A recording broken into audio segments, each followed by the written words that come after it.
All right, chapter 19. We attempt to coordinate various streaks of data, all of which signify to us that external to this earth and in relation with or relatable to this earth are lands and lives and a generality of conditions that make of the whole supposed solar system one globule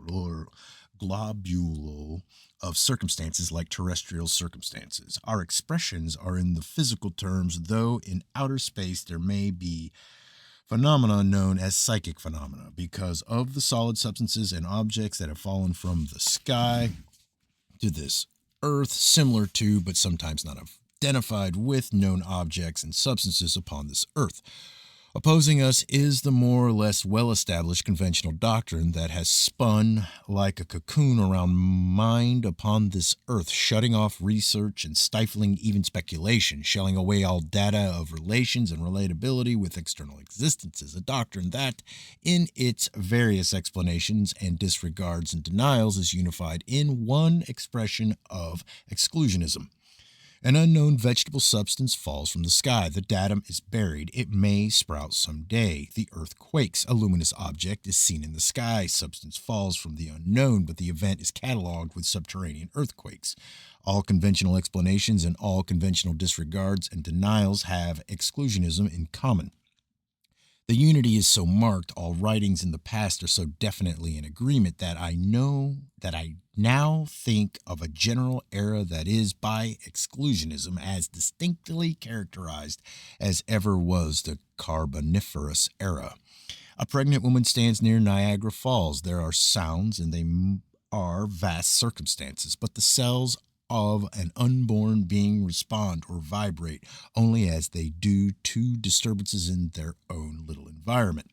Horizons pour into a gulf and thunder rolls upward. Embryonic consciousness is no more than two slight perturbations of maternal indigestion. It is exclusionism. Stones fall from the sky to the same part of this earth. They fall again, they fall again. They fall from some region that, relatively to this part of the earth's surface, is stationary. But to say this leads to the suspicion that it is the earth that is stationary. To think that is to beat against the walls of uterine dogmas into a partly hairy and somewhat reptilian mass of social undevelopment comes exclusionist explanation suitable for such immaturity. It does not matter which of our subjects we take up. Our experience is unvarying. The standardized explanation will be exclusionism. As to many appearances in the sky, the way of the excluding foreign forces is to say that they are auroras, which are supposed to be mundane phenomena. School children are taught that auroras are electric manifestations encircling the poles of this earth. Respectful urchins are shown an icon by which an electrified sphere does have the polar encirclements that it should have, but I have taken a disrespectful or advanced course through the monthly weather review and have read hundreds of times of auroras that were not such polar crownings, of auroras in Venezuela, Sandwich Islands, Cuba, India, of an aurora in Pennsylvania, for instance, and not a sign of it north of Pennsylvania. There are lights in the sky for which auroral is as good a name as any that can be thought of, but there are others for which some other names will have to be thought of. There have been lights so luminous, surfs beating upon the coasts of this Earth's atmosphere, and lights like vast reflections from distant fires, steady pencils of light and pulsating clouds and quick flashes and seeming objects with definite outlines, all in one poverty of nomenclature, for which science is, in some respects, not notable, called auroral. Nobody knows what an aurora is. It does not matter. An unknown light in the sky is said to be auroral. This is standardization, and the essence of this standardization is exclusionism. I see one resolute, unified, unscrupulous exclusion from science of the indications of nearby lands in the sky. It may not be unscrupulousness. It may be hypnosis. I see that all seeming hypnotics or somnambulists of the past who have more plausibly so explained or so denied have prospered and have renown. According to my impressions, if a Brewster or a Swift or a Newcomb ever had written that there may be nearby lands and living beings in the sky, he would not have prospered and his renown would be still subject to delay. If an organism flourishes, it is said to be in harmony with environment or with higher forces. I now conceive of successful and flourishing exclusionism as an organization that has been in harmony with higher forces.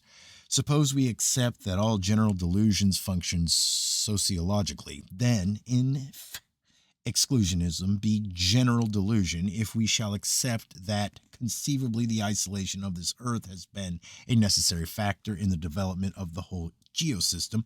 We see that exclusionistic science has faithfully, though falsely, functioned.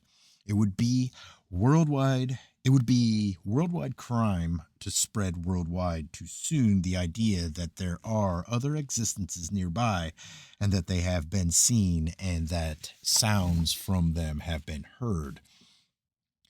The peoples of this earth must organize themselves before conceiving of and trying to establish foreign relations. A premature science of such subjects would be like a United States taking part in a Franco-Prussian war, when such foreign relations should be still far in the future of a nation that has still to concentrate upon its own internal development.